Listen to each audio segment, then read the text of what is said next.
Hi, it's Michael Shea again, and this is the next part of our embryo series looking at these wonderful German embryos. And now we're progressing into the 7th and 8th week of development where we can actually see a whole lot more of development with the embryos. So let's take a look at this first model. This first model is very small. I'd like to show it to you just for the sake of seeing how it's been crafted. If we can get a close-up, we can see the yolk sac right here. We can see the developing placenta right here. We'll orient to the chorionic cavity right here. Look at the size of the amniotic cavity right here. And there's our embryo.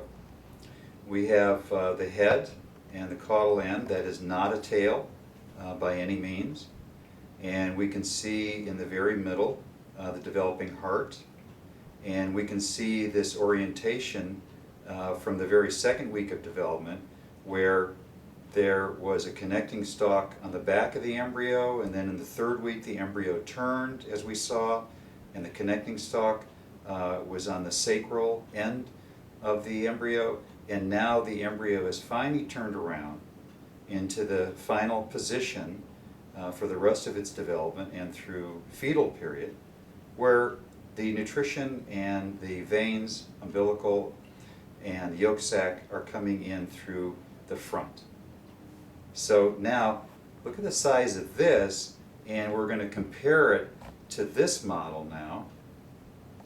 So I bring this one up, much larger model, showing you essentially the same elements here, but a much more beautiful view here of the developing placenta. The placenta is not yet fully formed in terms of the umbilical arteries and veins, and it's fully functioning, which usually occurs at the end of the embryonic period. But it is functioning somewhat to bring in nutrition, and you can see the size of the embryo here in the 7th week as it's rounding around the human heart. So the heart then serves as the center of the existence of the embryo as the entire neural tube wraps itself around the heart for the nutrition that the heart is giving. So we have nutrition coming from the mother through the villi of the placenta. That nutrition is coming in molecularly and mixing with the blood of the embryo, and it comes in through the umbilical area.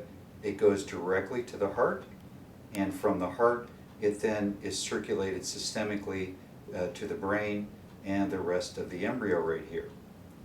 Now I want to show you again the model that we just looked at in the previous video, this antique model here, and we saw this one in the previous video. But what I'd like to do in terms of this particular dynamic is show you the heart. So I'm going to put this one down, and I want to show you the heart right here. So if we could have that camera really focus in on the heart right here, I'm going to take you on a little bit of a tour of the heart. So I'm going to turn the heart around, and we can look on it edge on, and right like that.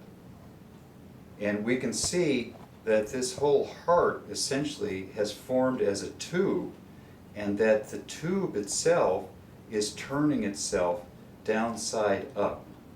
And why would the human heart need to turn itself downside up? Well, that's because initially the atrium right here are on the bottom, and the ventricles are right here. So in terms of development, as we know in the adult, your atrium are supposed to be on top and the ventricles are supposed to be on bottom. So the heart in development has to turn itself upside down, and that's what you see actually happening here, is this atrial configuration growing and turning up. And gradually this configuration of the ventricles will take its place on the downside. So that's our look at the 4th and 5th and a bit of the 6th week of development.